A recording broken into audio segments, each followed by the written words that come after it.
Uh, yeah. Hey everybody, welcome back to another episode of Rise and Flow. We're your hosts, Ray and Gabe of Inflow Law Group. And today we have a great episode lined up for you. Our guest is Dr. Brooke Scheller. Yeah, Dr. Brooke is a doctor of clinical nutrition. She's also the founder of Functional Sobriety. She's a nationally recognized health expert, and she offers a bunch of one-on-one services as well as memberships, courses, whatever it may be, for you to learn how to better get in charge of your nutrition.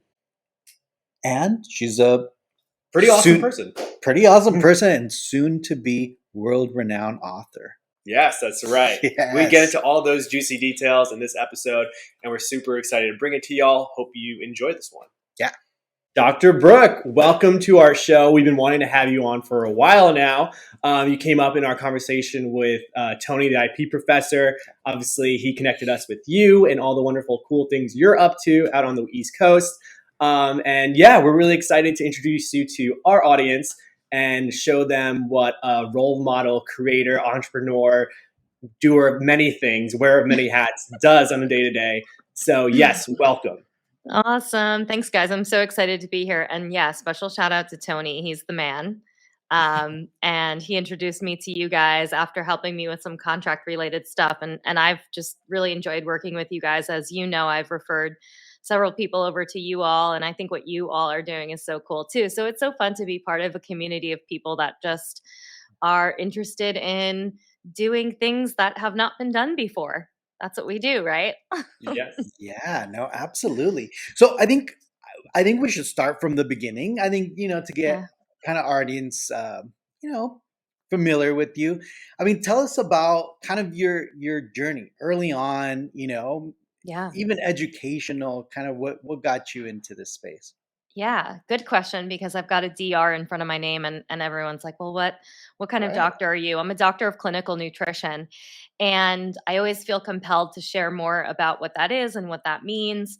My doctorate, I have a long history of education in nutrition. I have a bachelor's degree, a master's degree, and a doctorate degree. And I don't hold a traditional PhD in nutrition, but what I do have is a clinical degree, which is different from a research degree where a PhD is going to be doing research and publishing. I do have some published work in peer-reviewed journals, but my degree is more focused around practicing as a doctoral level clinician. So more aligned with something like a doctor of chiropractic or a doctor of physical therapy, where you are a clinical level doctorate. So my education is pretty deep in terms of nutrition, functional medicine, how we look at the root cause of what's going on in someone's body. And it's interesting because I didn't set out or intend to get a doctorate degree. I started on this path. I was originally a music major.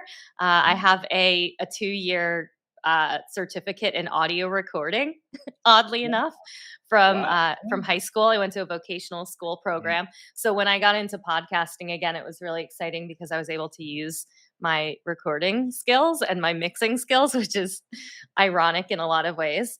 But looking back now, I can see that even looking at that, like I just always loved education. I can really see how I wanted to do more. I wanted to learn more. I've just always loved getting more student loan debt. And, Oh, we're familiar with that. We are. I figured like as lawyers, doctors, we all kind of get that, right? Hopefully that student loan like forgiveness thing is still potentially going to happen. Right. But I started early in my career as a nutritionist working in clinical practice. So after completing my first degree, I started working as a clinician in weight loss. I then moved into working for a wellness center with under several chiropractors, where I started learning about functional medicine and started learning more about root cause type of healing, where we would do blood testing, stool samples, hair samples, a lot of different biological testing to get an understanding of what's going on in someone's body. And that way we can support them with a very specific diet, supplements, lifestyle modifications, etc. And after working in clinical practice for about 5 or 6 years, I decided to switch gears and I started working in startup and moved up to New York City from the shore in Jersey. And I say the shore in Jersey rather than the Jersey Shore because, as most people know, um, Mhm. yeah, those people were all from New York. So those of us who are actually from the Jersey Shore, They're from we Long were Island. all like surfer kids. We all, like drank on the beach and had bonfires. And, um, you know, one of my brothers-in-law is kind of a Guido, but that's neither here nor there. So, yeah, so I moved up to New York City and started working for a meal delivery company as the director of nutrition. And, you That sounds know, like a really cool role. I'm sorry to interrupt, but no, it was cool. what? It was Yeah, cool. Unfortunately, the company is no longer around. However, I was part of an acquisition. It was a really kind of exciting company to work for. I worked with them for a little over 3 years. And in June of 2021, there was a lot of different things happening in my life. I decided to leave my job. I decided to quit drinking. I decided to I don't know, I was thinking about this before I got on this call. Like, was I blowing up my life? Like what was really happening at that time? But Yeah. it was kind of like there was just like a big change happening for me. Yeah. And I had gotten frustrated at the company I was working for just after they were acquired. There was a lot of changes happening in the organization. I had been there for a long time and it was just kind of like the end of my time there, it seemed. And I had wanted to start my own business for many years. And it was something that I had been kind of manifesting, if you will, for years and didn't really know how it was going to happen or how it was going to come to fruition. And when things started getting to kind of an end point at that role I was in, I was like, you know what, maybe this is time I just start an LLC. I start doing some consulting on my own and just kind of see what happens. yeah, And I was thankful to have been part of an acquisition with this company that, left me with a little extra pocket Yeah. yeah. change, if you That will. golden parachute. Yeah, that kind of just gave me a little bit of flexibility of saying like, okay, well, I know that if I quit my job, it'll be at least a couple of months before I would be like homeless, for example. Like I Yeah. have enough money in my pocket to say like, okay, I could kind of ride this for a few months and see what I can do. So I ended up leaving my job in June of 2021. About 10 days after my last day at that job, I quit drinking, Oh. which, you know, what I do now, and we'll talk all about that, has been a Yeah. big part of this journey for me because I ended up completely focusing all of my work around my sobriety journey. Mhm. And the last kind of interesting thing that happened in June of 2021 is I had published a chapter in a textbook on nutrition and supplementation for substance use disorders. Mhm. And I had written that chapter at the end of 2020. And it didn't have anything to do with when it published, I decided to quit drinking. Yeah. But ironically, all that stuff kind of happened at the same time. Right. Mhm. And so when I left my job and started doing consulting, it was only a few months after I was doing consulting work that I decided, no one was talking about nutrition and the importance of it in sobriety. Mhm. And really at that time, there was just the beginning stages of the excitement around sober curiosity and people becoming more Yes. interested in getting sober. And I'm looking around going like, no one's talking about this. I wrote this book chapter on it. And like one day, it was September, I'll never forget. September, it was like 9:30 at night, and I'm sitting on my couch and I go, I should write a book on this. And so Yeah. I grab my laptop at, 9:30 at night I and love I'm googling like how to find an agent in New York City. So I it. like I find these two women, this one agency in New York. And I'm like, okay, cool. Okay, these women look great. Now what do I do? Okay, so I find you have to write a query letter. So now I'm Googling how to write a query letter. It's like, okay, now it's 10 o'clock at night. And I write a query letter randomly, just had this kind of inspiration overflowing. And I ended up emailing these two women, and one of them said, oh, this sounds interesting. Once you put together a proposal, let me know. I'm like, okay, great, a proposal. Oh, yeah, I'm working on that. I'll get back to you with it soon. And the other woman emailed me back and said that she represented another woman who wrote a book in the sober space, and she was interested in talking with me, and she wanted to set up a call. Nice. And without knowing it, this random woman that I had reached out to ends up representing a woman who has a very successful book in the sober space. And she ended up signing me and helping me with building the proposal. And sure enough, we ended up getting a book deal, which was how I got introduced to you guys, because Tony had helped me initially with that first contract, but said, hey, you might want to check out these guys, if you have other contracts and things coming down the line. And that's how I got introed to you guys. So it's been like, and then ever since then, I've launched programs. I see clients now. It's been like this awesome fruition of things happening. Yeah, and I was gonna say, like, I didn't realize, like, I know, like, I can't remember when we first met exactly, but when we first met, I felt like it wasn't that early on in that journey of you like working for yourself, like, because I don't know, It I was guess less.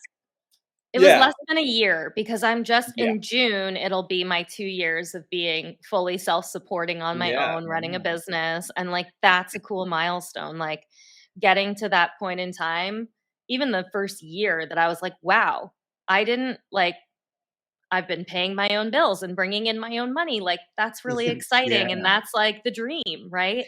To be able to, do what I love and be able to make my own schedule and be able to achieve the goals that I had, right? And I honestly don't know if I would be able to have done it without getting sober. So for me, it's a big part of what I do and what I talk about is, like if you're struggling with drinking, you don't have to identify as being an alcoholic. You don't have to ever identify or label yourself as anything. But the reality is that my experience and all the people that I work with, when you stop drinking, like life gets really good. Like these things all started unfolding so naturally for me without me having to like try, Right. And Brooke, no, absolutely. And so I wanted to follow up on some of the, obviously the key timing, right, of your transition into your own business, because we always talk about this, right? The shutdown, right, around 2020 obviously affected a lot of people, kind of helped them realign their dreams and really kind of put everything back into focus.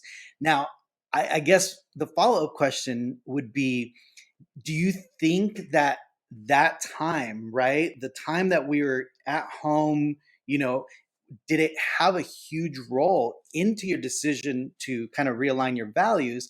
And then number two, do you think, as a lot of people did right after that, around 2021 with the Great Resignation, do you think you're kind of part of that, right? That you realized that, you had bigger dreams, because of the shutdown, right? Yeah. Well, I think it's multifaceted, because I definitely recognize that one of my biggest challenges with the pandemic and the shutdown was an increase in my drinking. I was always a big drinker. I mean, I drank starting in high school. I was probably drinking alcoholically in high school. And in my, adult life, in my 20s and 30s, I was working in New York City. There's always happy hours, there's always things going on, and I was drinking very frequently and was very high functioning though. I had degrees, I had a good job, I was financially independent, living by myself, had all these things, but at the same time was still not really feeling connected with myself. I was doing things that looked externally good, but weren't necessarily feeling good for me. And I talk about the pandemic a lot in my conversations about alcohol and people changing their relationship with alcohol, because I liken it to, like, my drinking was probably like a pot simmering on the back burner of the stove, and the pandemic just like cranked up the heat, right? So I think a lot of now, people share that with you as well. I mean, yeah, I think just like even myself, like I was never like a big drinker, but during the pandemic, like I was clearing, like, I don't know, just like seltzers were a new thing, right? yep, Like White Claws and everything. And I'm like, oh, just like me and my girlfriend were just like, I don't know, cranking through a box of seltzers in like 2 days, which I've never done before. And then that totally, just led to other things. And I think a lot of people are up like doing that, right? Just like at home, totally. And not there's needing to go research. anywhere. Yeah. There's a lot of research on it that showed that people increased their drinking pretty significantly during those times. And, not only are we at home, we're isolated, we're working from home. Like, that became a big thing for me in the end, that I was like, I can't really drink at 2 p.m. Like, I'm still working, but like that Yeah. became a challenge for me. And, so between our schedules being different, our routines being different, the world being super stressful, there were so many things that I think contributed to people having increases in their alcohol intake. Um, and I'm one of those people. I like to be kind of rebellious, so I hate to say like I was part of the Great Resignation. Like, I want to Yeah. be like, no, it wasn't. I'm unique, and I wasn't part of that. But at the same time, I think a lot of us in our age demographic, like in that millennial age group, I think that we just recognized that things were not as much as like what they really seemed, that we were very comfortable in our lives and our jobs. And I think we get this from the generations above us, right? Of like security and safety. And yeah, you need to have a job with health insurance, and you need to have, a job that you work 9 to 5 so you can have a family and you can have this normal life. And what else changed is we realized that everything could be remote. Like, Yeah. you no longer had to have an office. You no longer had to, like, physically be anywhere. And so people now are going, well, I could start my own business online. I could start my own practice. I could start Yeah. my own law firm that has a Yeah. digital element to it, because no one needs to go in person anymore. Yeah. So I think there's a lot of complexities that we thought we had to starting businesses that then resolved themselves during the pandemic.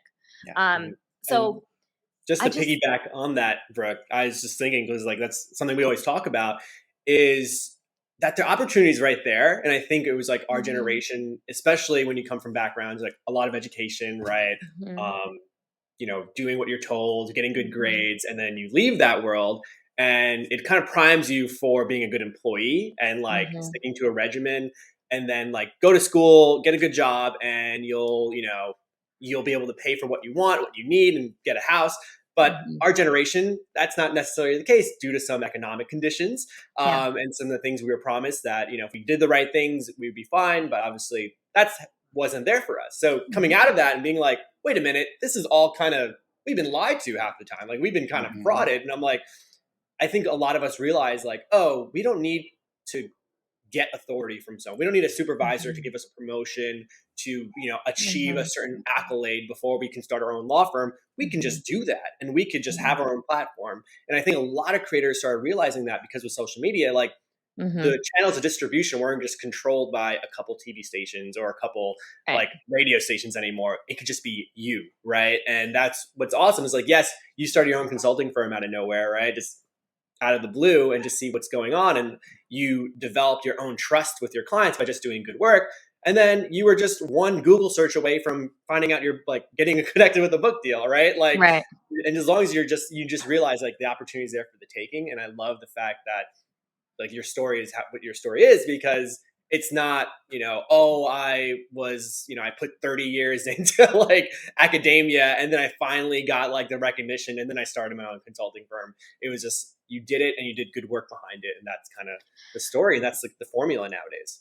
And that's the other thing too, is there's this level of, I'm looking for the right word.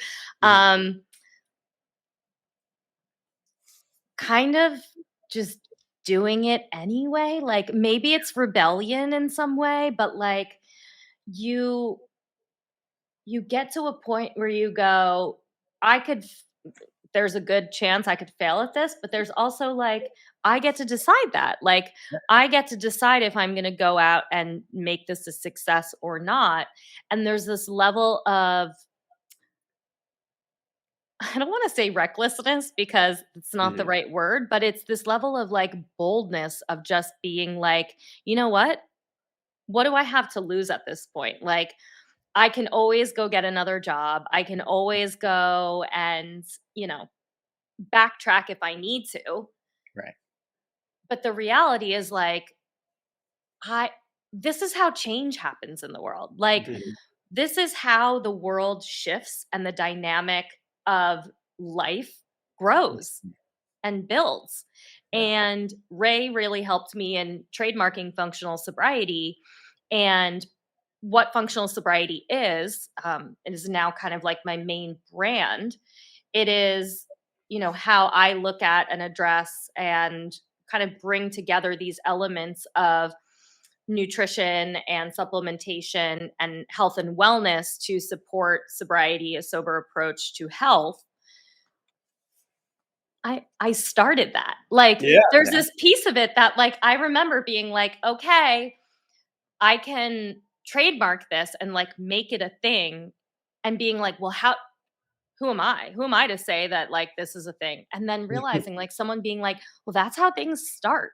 Like someone has an idea and they just start sharing it with conviction and people start learning about it. Like it's not, it doesn't demand that there is some like, CEO of some Fortune 500 Fortune 500 Fortune 500 company that like has to decide that, right? Like we can decide that. Right. And that's what I think a lot of people don't understand or recognize, that like, oh, this is how things grow and develop and build and change. And everyone has the power to do that. And that's what's really exciting about the creator space. Yeah. And I love the fact that you bring that up, of the generational thing, because so for example, I'm in this interesting space, and I've kind of been there, my adult life, because I'm kind of in that gap between, the Generation X and the millennials, right? And as I was starting to get into the workforce, and, people were starting to throw the word millennial in there. Technically, I am a millennial. I fit into that generation. I'm there, but I was born in 81. So it's like you're literally on the cusp. On the cusp, right? Yeah. But what was interesting is that, as I was in the workforce, you started hearing, the management and, the higher ups kind of belittle, the millennial term, right? They'd be like, oh, the millennial, they're just overly demanding. They're overly, they're asking for too much. You need to hold their hand, this and that.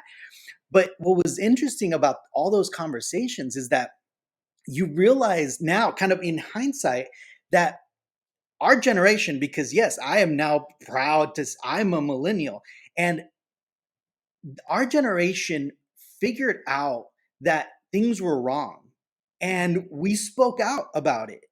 And that was taken as a negative thing for a lot of years. But now, kind of, fast forward, 2020, 21, 2022, and now I think all those older generations are starting to realize that we did the right thing, and we are actually causing this change.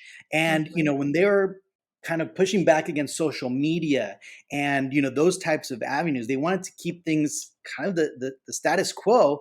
And our generation literally pushed everything out of the status quo. when would you ever have heard, virtual consultations with a therapist or a doctor or lawyers? Like, this is just Mm-hmm. unheard of. And even now, when we try to explain this to other like older attorneys, they still don't understand. And when we try to explain social media to them, as a marketing tool, as a way to communicate with our base, our clients, they're still thinking, oh, you're doing TikTok dances and you're, posting pictures of your food on on Instagram. And yeah, sure, there's a little bit of that as well, but that's just because we're so familiar now with that way of communicate with our generation. And I Yeah. think we sparked the change. The Gen Z generation will even further adopt it and further Mm-hmm. expand on that.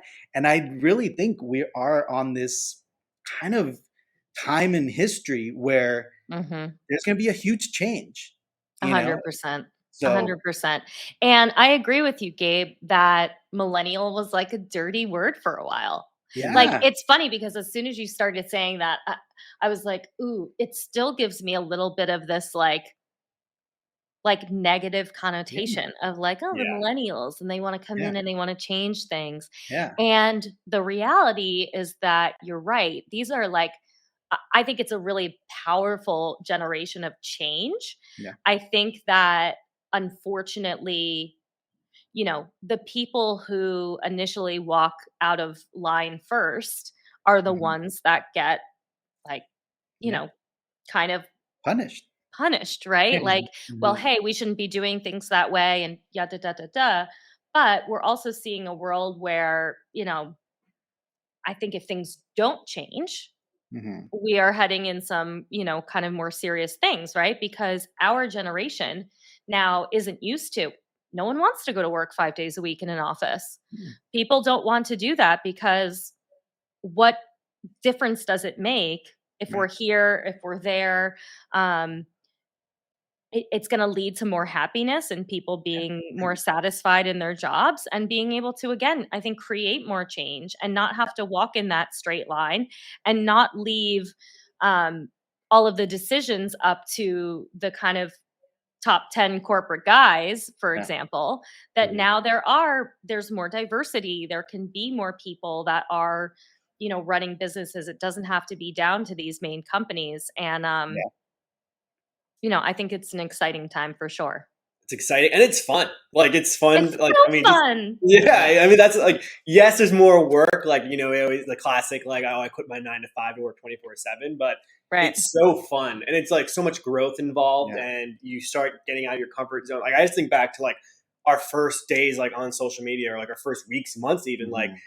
being scared to like put our face on there, right? Like being scared to talk to our audience, and like our first like like many posts were just like graphics because and Mhm. like stock photography because we Yeah. were just Right. scared. And then like once again, just Mhm. like gets you out of your comfort zone. And like we look back and now people come to us. Like we were just talking with a lawyer friend of ours who was Mhm. trying to like, start their own firm. And they were like, how do you guys get comfortable like on social media? Because like I'm an introvert. I don't know. I'm like, hey, I'm an introvert too. You just But have you to learn do. and it's a new skill, Yeah. right? At the end of the Yeah. day. And that's what's fun. And look back and like that opportunity of growth in many different ways. Yeah. But also just like the growth in the fact that you can start, I don't know, building a career that's more than just your skill set, right? For Mhm. Yeah. example, when you started off, and like many people start off, like if you're a photographer or a nutritionist, right? Like one-on-one services are probably your first offering. But Mhm. then things start growing. And I was, we just posted this kind of like synergy chart yesterday. I don't know if I you had a chance. saw it. Yeah. Yeah. And I was thinking about you when I was making it. And because I was thinking about the conversation we're going to have today. And Mhm. it's something I've been wanting to do for a while because, for a while, like the Disney synergy chart from the 60s Mhm. went kind of viral recently. And what that is basically explaining the Disney model, right? Like why Disney launches certain things, right? Like people think, oh, like why did Disney do Disney Plus? Well, it's because they're not making money off Disney Plus, but it's a way to promote other things that will eventually, if you watch The Mandalorian, you might be, bringing in new fans to the Star Wars universe. So when the next movie comes out, they will go see the movie and pay money to go Right. see that, right? It's a strategy, right? Right. But the fact that you don't need to be Disney to do that anymore. You can listen. Mm-hmm. We see all our clients doing it, right? We see Right. you doing it, right? Like the functional sobriety, like bigger than yourself, right?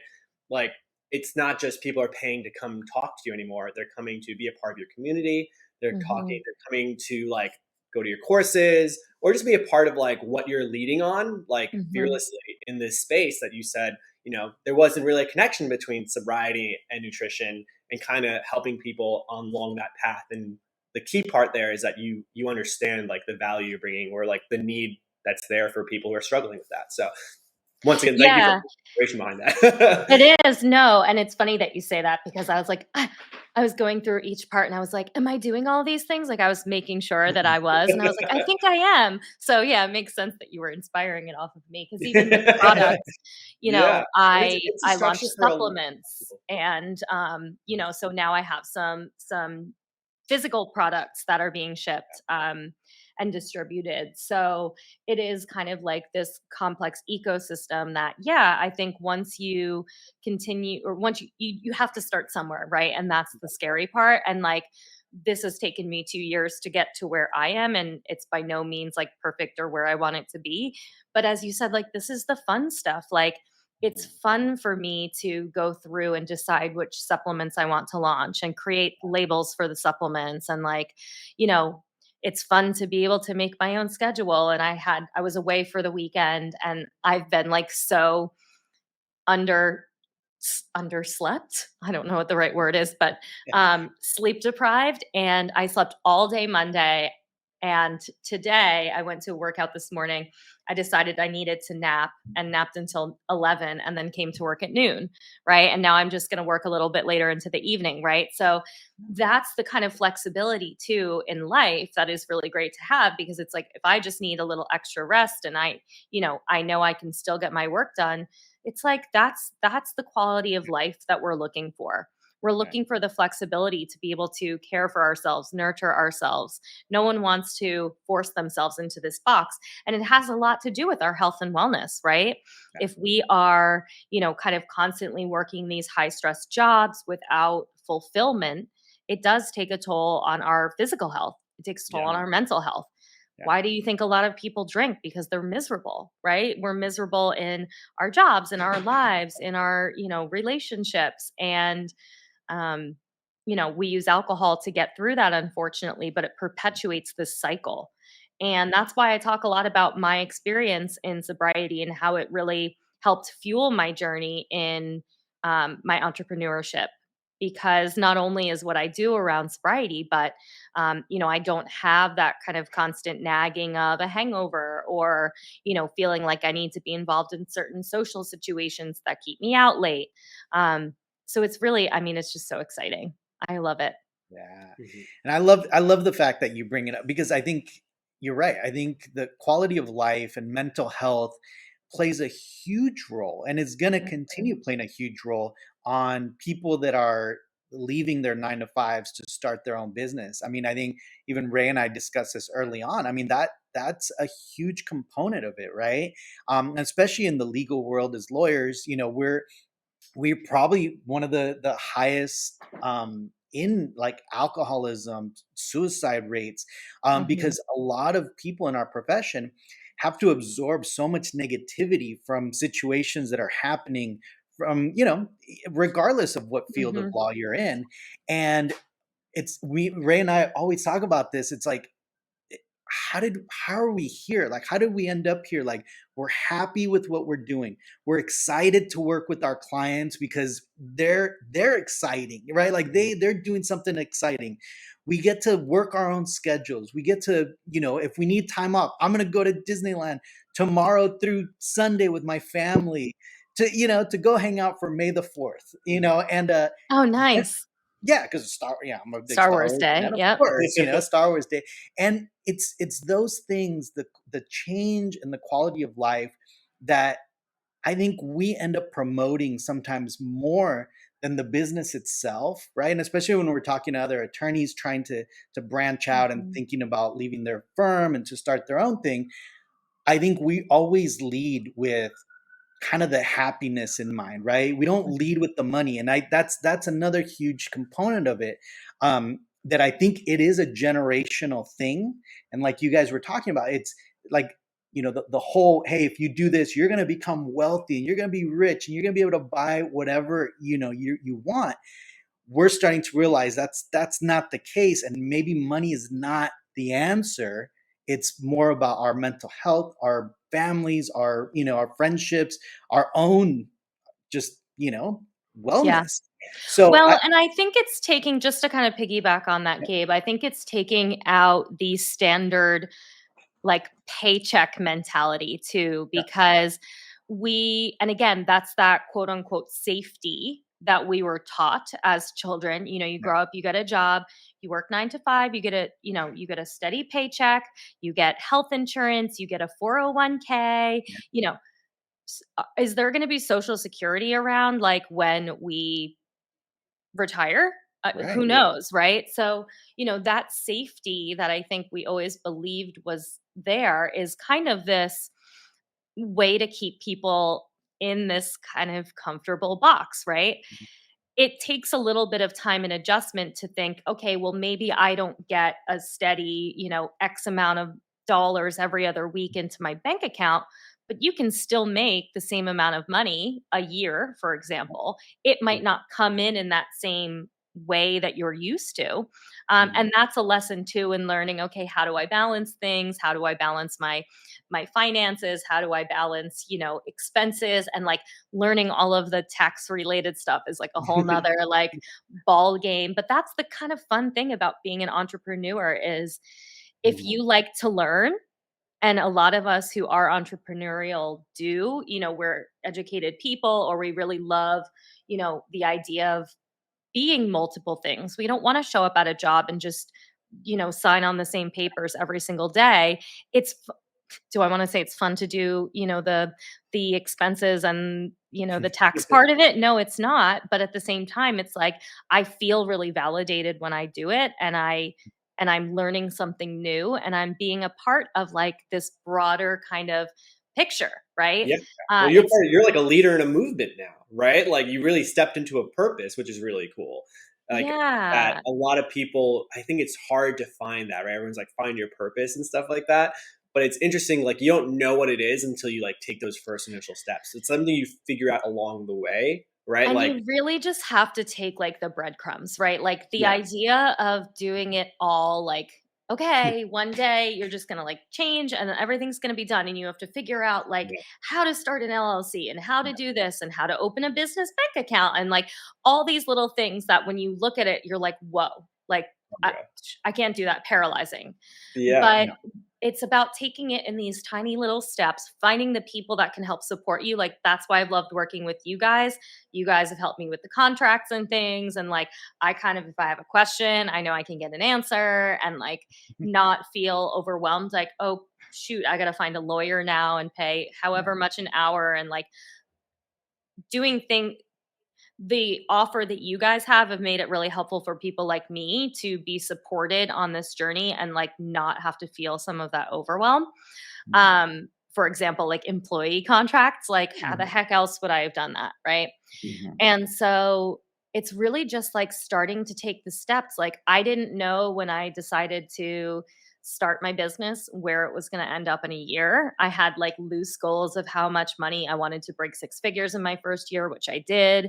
And like, all these things that you don't have to have all the hows figured out.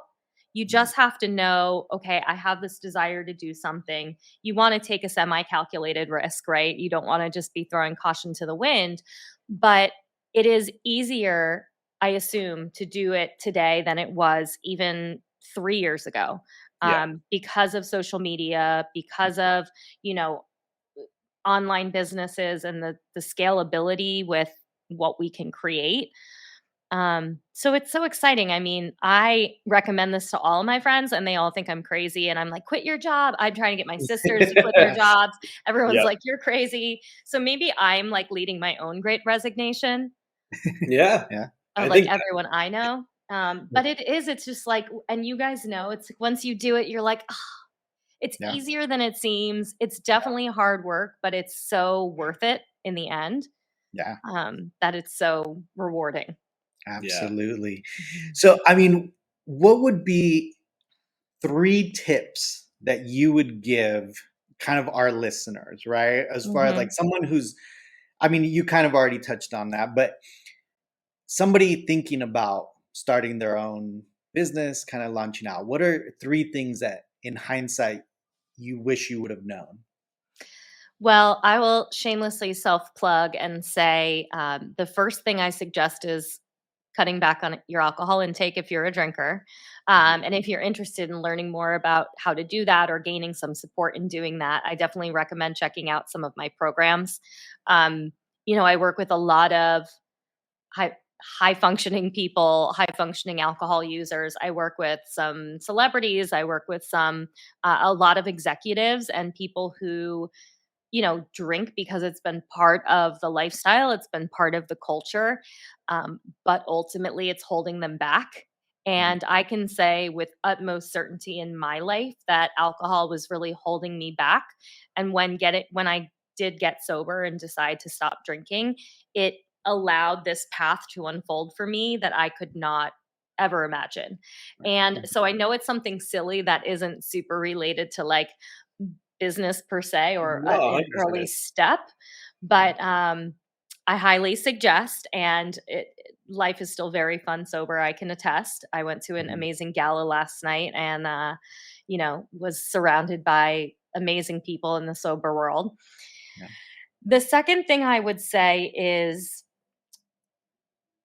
I'm a big fan of goal setting and manifesting, maybe to some degree. I think goal setting is manifesting. Mhm. I had for many, many years been writing down things like start my own business, write a book, run a half marathon, which I did at the end of 2021, 5 months sober. And I carried them over on my list like year after year after year. I'd probably had similar goals for 5+ years. And, in some regard, it's like, okay, am I going to put the same goals down again next year? Well, yeah, I am, because these are the goals. These are the things that I really want. And so I think it's so valuable for us to spend a little bit of time, whether it's 20 minutes, whether it's, an hour once a year, to write down the things that we really want to do, the things that we desire, even if it seems totally outlandish. Like, write it down, because the more that we kind of put that intention onto paper, we put it into reality, and all these dreams can come true. Um, so I think that's a really awesome thing for people to do, and a good way to practice in, trying to identify what it is that we want, what it is in our lives that we want to achieve. And the last thing I would say, okay. So Mhm. the last thing I would say is to listen to people that have done the things that you want to do. Listen to Mhm. podcasts, listen to, follow them on social media. One big thing I did after I quit drinking is I unfollowed all of the negative accounts on social media that made me feel better, like Yeah. about being hungover, made me feel better about having dysfunctional relationships or dysfunctional friendships. I unfollowed all of the negative stuff on social media, and I only followed positivity. I only followed accounts that were speaking about things that I wanted to do, things that I wanted to achieve, Yeah. travel accounts. Um, because the more that we surround ourselves with what we want to be, Mhm. the more likely we are to become it. So I know that it can feel like silly to unfollow some of these accounts, but it really does have a big impact, especially if we're spending a lot of time on there every day. Oh, yeah, I was gonna say that's like the true nutritionist in you right there, right? Like not just like your your physical food diet, but your information diet, right? Like, Exactly. and I Yep. think that's huge. When we were starting Inflow too, like I just got like into business books, business podcasts, Mhm. and right, my whole thing was, law firms don't know, like they never consider themselves businesses, even though they are. They consider Right. themselves practices. And with that in mind, I was able to like think and share with Gabe, and we were able to like come up with like what the subscription model would be because that was different Mhm. and like just think like a business a business person, right? And just like in that inspiration. And I think that's like so important to like reiterate that last point you had about, yes, definitely like follow and figure out like, and you don't have to be like, you're not reinventing the wheel, right? If someone Totally. done something or laid the path before you, like follow it and just like, buy in, honestly. And there's so much of that on social media. There's so much of that on podcasts, and find people that you resonate with, right? Like for me, a masculine business guy talking about, certain things on his podcast doesn't resonate with me, but a female entrepreneur who is successful in business, like that really resonates with me. So that's what I like to follow. So it's like, just finding the people that are doing something like that you want to do. Like, who do you admire? Follow them. Because once you get into this, you realize that those people aren't that far away from you. Like they seem so unattainable, or that their lifestyle seems so unachievable. But the reality is, once you start doing these things, once you start following, your path, your desires, your goals, you realize like, oh, I could be on that person's podcast if I want to be. Right. Oh, I can write a book and have, this person potentially write an endorsement for it. So it's really exciting. It's just like taking some of those first steps and knowing that you're not going to do it overnight, but getting excited about it. Absolutely. And the possibilities. Keeping that momentum going. And speaking of momentum going, like I know you started off like virtually. You just recently have your own storefront, brick and mortar space. We'd love to hear more. Well, it's not a storefront. We won't call it a storefront. It is it is an office. Yes. In a my building. Bad. Sorry. It's an office in an office building in downtown New York City, which has been really exciting for me. Small space, but really beautiful lighting. As you can tell, I've got great sun that comes through here. And that was another thing too, right? Like, I was working from home until the end of 2022, and I had looked into getting a WeWork just to start like getting out of my house, because I like really hit my limit with working from home. And I was sitting at the WeWork, and I was starting to think about wanting to take clients one-on-one, and I can't do that at the WeWork. And so one day I'm looking at space, I'm Googling like commercial spaces online, and I was like, well, I don't know anything about this. I don't know how I would start this. Like, you exit out and you go like maybe another day. And one day I'm looking at spaces and I'm like, you know what? I'm just going to call the guy on the broker on the site and just be like, hey, I don't know anything about this. Just kind of poking around. And sure enough, started looking at spaces with him. And within a couple of weeks, found a space, signed a lease, and like the rest was history. Right. So it was one of those things that I was like so terrified to do. I had no idea what I was doing. And, that again, one of those things you just have to start taking like the baby steps. It's okay to not know things. It's okay to call someone up and say, hey, I don't know anything about this. Can you help me figure it out? Right. It's the only way we're going to learn. And so, like I said to you guys, I'm hoping to maybe get a second space, maybe on the West Coast, and see some clients in LA. So we'll see. There's a lot more exciting stuff to come. The book is publishing in December. We recently, which I have to talk to you guys about contract-wise, got a deal for UK publishing. So UK, Australia, and New Zealand will also be published. So international book deal now, which is super exciting. And so, once you start moving in the direction of where you want to go, you'd be surprised how much the momentum, just carries you when you're in flow. There you go. You guys can use that for like a commercial or something. I might have to take that snippet right there. Well, thank you so much, Brooke. We really appreciate you, taking the time to hang out with us and talk to our audience. Can you just kind of tell everybody where to find you?